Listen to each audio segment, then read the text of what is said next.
Kiedy mówimy o samorealizacji, o tym, że idziemy w dobrym kierunku, że mamy życiowe cele, że jesteśmy szczęśliwi, to czasami są to mocno wykrojone z naszego życia marzenia i cele, ponieważ od samego początku nie mamy zapewnionych tych podstawowych.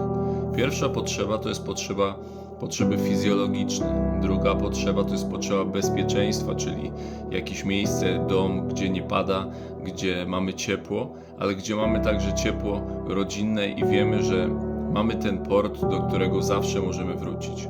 Trzeci temat to jest potrzeba przynależności do jakiejś grupy rówieśniczej, przynależności do jakiegoś klubu sportowego, tak abyśmy wiedzieli, że realizujemy swoje potrzeby w szerszym gronie.